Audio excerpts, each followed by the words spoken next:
Right, as promised, the Democratic Alliance is about to hold a briefing about coalition talks in the city of Tshwane and Johannesburg. Let's take you there live. The election outcome in Johannesburg and Tshwane sound deceptively simple. The solution, in essence, was as follows. Let the DA head up a coalition of opposition parties to govern Tshwane, while Action SA does the same thing in Johannesburg. The reality, however, is much more complex. The DA is, by a significant margin, the largest opposition party in both these metros. But apart from this, the election outcome in these two cities differs substantially. In Tshwane, it is possible for opposition parties to come together to form a majority coalition government that has over 50% of the seats in council.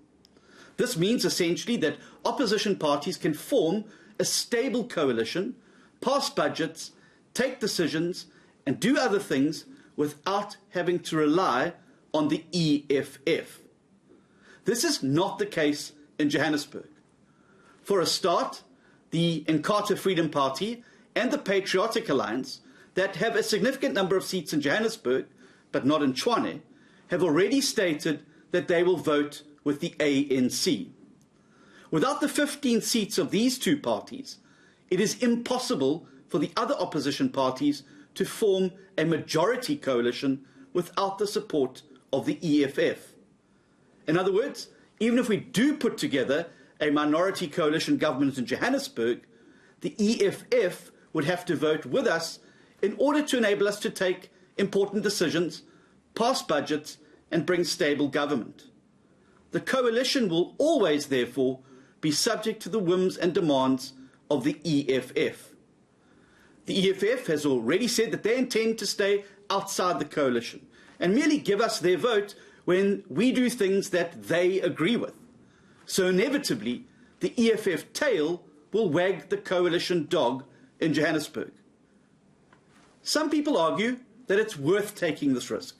They say that we need a bold new move in politics to keep the ANC out. However, there is nothing new or bold about this proposal. We in the Democratic Alliance tried exactly this after the 2016 election. We took the risk of being in minority coalitions supported by the EFF, which failed spectacularly. Back then, we put together opposition coalitions in Johannesburg and Tshwane, neither of which had enough council seats to get over the 50% threshold of the vote. The EFF did not join those coalitions, but offered their support on a case-by-case basis. In both these cities, our minority coalitions had to rely on the EFF to get the majority we needed to govern. This resulted, as history has shown us, in chaotic, unstable governments in which smaller parties switched sides and power kept changing hands. In Johannesburg in particular, Herman Mashaba, who was still a DA mayor, understood that in order to remain mayor, he had to dance to the EFF's tune. Even Julius Malema, the leader of the EFF, acknowledged that. Herman essentially became the EFF's mayor. Now, that may have been a bonus for the EFF, but it was disastrous for everyone else. The election result in 2021 is different from 2016 in only one significant respect. In Tshwane, for the first time, we are now able to put together an opposition coalition government that will have a clear majority of the seats. We will not have to rely on the EFF to secure a majority and remain in office. Sadly, the same thing cannot be said for Johannesburg. Essentially, what we are being asked to do in Johannesburg is what we did before. We are being asked to put Action SA at the head of a minority government that is dependent on the EFF to get 50% plus one of the votes. This, in essence, repeats what we did after the 2016 election and which failed dismally. Going into this election, I was very, very clear, and so was the DA. We promised the voters faithfully we would not repeat this blunder. We have consistently said that we would rather be a good, strong opposition than in an unstable, chaotic, unprincipled coalition that has to kowtow to the EFF to stay in office.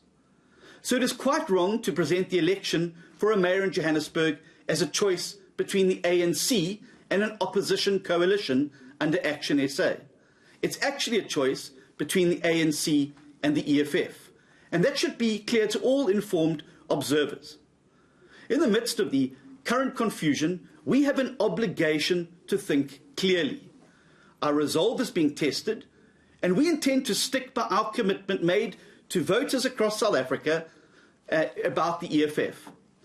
After our negotiation team reported back to FedEx, we considered their report and reaffirmed our resolve as follows.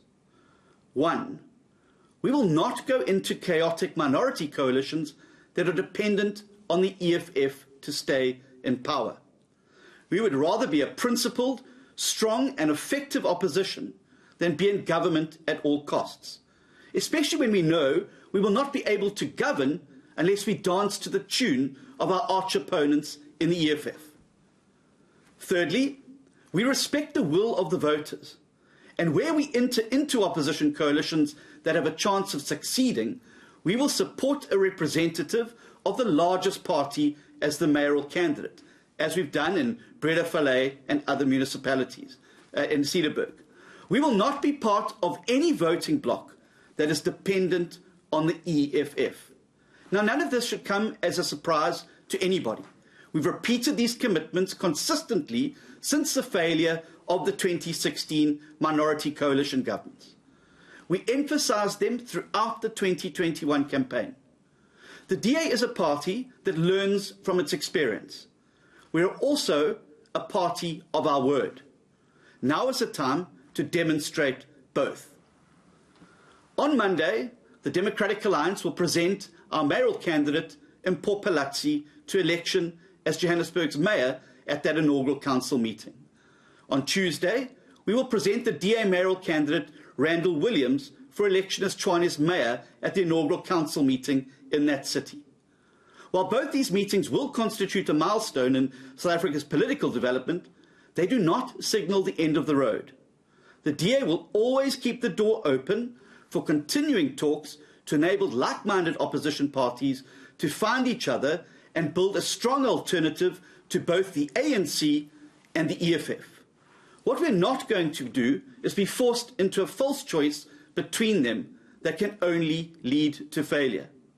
We want stable, committed and principled government that speaks to service delivery and delivering for the people of South Africa. We will always act in the best interests of the residents of the cities where people have entrusted us with their votes. The decision that we've made today is a reflection of both a commitment to our values and principles as a party, but also to the commitments that we made to the voters of South Africa going into this election.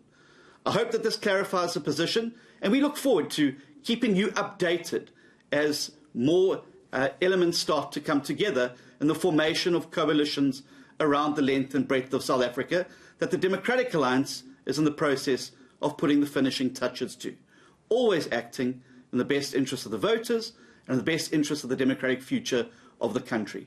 Thank you very much.